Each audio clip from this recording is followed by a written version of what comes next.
Le président par Kamal et Fina, épisode 6, livre audio. Mais ne leur offrez pas l'espoir. Laissez-le planer hors de portée, toujours présent, jamais concrétisé. L'espoir est l'aliment le plus addictif. La machine le transforme en patience, en docilité, en rêve. Un cœur sauvage est indomptable. Alors, brisez-le, brise-le doucement, brise-le encore et encore. Brise-le de telle sorte qu'il vous remercie. Dépouillez-les de tout faux espoir. Montrez-leur que personne d'autre ne les aimera comme vous. Laissez-les crier une fois, puis apaisez-les comme une mère. Laissez-les se sentir petits, puis faites-leur sentir qu'ils sont élus. Répétez sans cesse, vous n'êtes pas leur chef, vous êtes leur foyer, vous n'êtes pas leur président, vous êtes le rythme de leur respiration.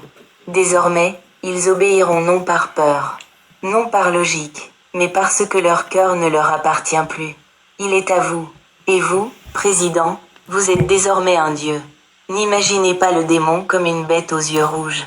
Le démon est une idée, un code, un mythe qui dévore les croyances et les transforme en obéissance. C'est la fin qui se cache derrière la fin. C'est la raison pour laquelle la guerre ne finit jamais, malgré les promesses incessantes de paix. C'est pourquoi vos citoyens réclament justice à grands cris, mais s'agenouillent devant l'injustice, le ventre plein et les yeux rivés sur leurs écrans. Pour gouverner, vous devez reconnaître cette entité. Le démon porte de nombreux noms. Sécurité nationale, le marché, l'avenir, sûreté, progrès.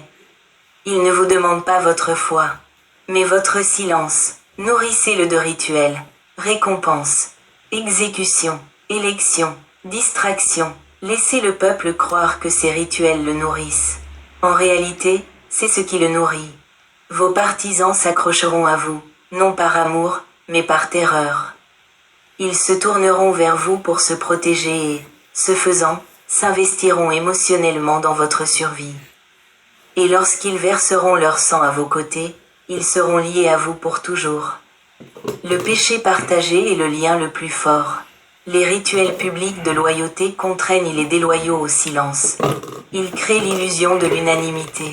Ils façonnent la réalité, non par les faits, mais par la fréquence.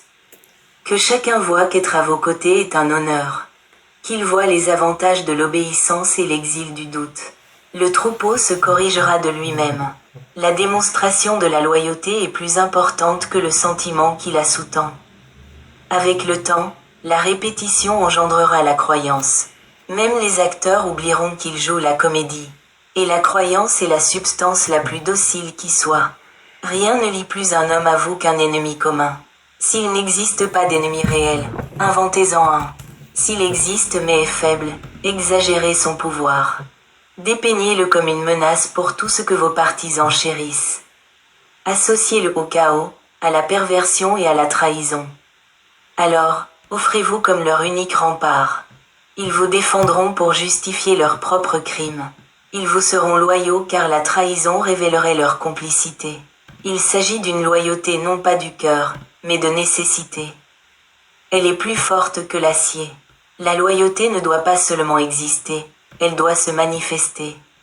Faites prêter serment à vos généraux en public. Faites porter un toast à votre honneur par vos ministres lors des banquets. Faites scander votre nom par vos partisans. Que les caméras tournent. Ces démonstrations ne sont pas vaines. Elles sont utiles. Tout allié devient dangereux s'il est trop longtemps exposé. Plus un homme vous sert longtemps, plus il se croit irremplaçable. Il commencera à vous mettre à l'épreuve. Il parlera comme s'il vous avait créé. Il prendra des libertés. Il oubliera sa place. Ne le permettez pas. Faites tourner vos favoris comme le sang circule dans votre cœur. Laissez-les goûter au pouvoir, puis écartez-les avant qu'ils ne s'enracinent en rois. Récompensez-les, puis destituez-les. Louez-les, puis promouvez-en un autre. Maintenez-les dans la confusion. Entretenez leur gratitude. Nourrissez-les d'incertitude quant à l'avenir. Ceux qui s'accrochent à votre attention tenteront un jour de vous ravir votre couronne. Empêchez-le, non par le poison, non par l'exil, mais par l'obsolescence. Laissez-les pourrir dans l'oubli tandis que la génération suivante s'élève, reconnaissante. L'homme moderne ne veut pas la vérité.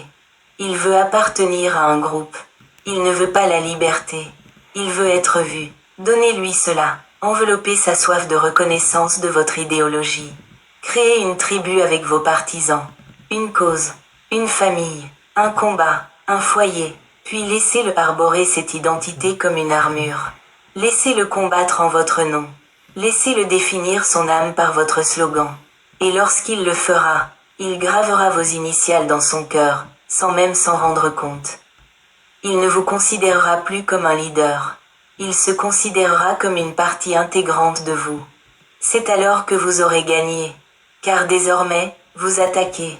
C'est s'attaquer à lui-même. Et un homme mourra avant de se demander qui il est. L'émotion doit être utilisée avec parcimonie. Tu ne dois pas être un roi en larmes. Tu dois être une montagne. Immobile, froide, monumentale. Mais une fois, une seule fois, laisse le peuple te voir craquer. Laisse la caméra te surprendre en train d'essuyer une larme pendant l'hymne national. Laisse la mère d'un soldat tombé au combat te tenir la main tandis que tu détournes le regard.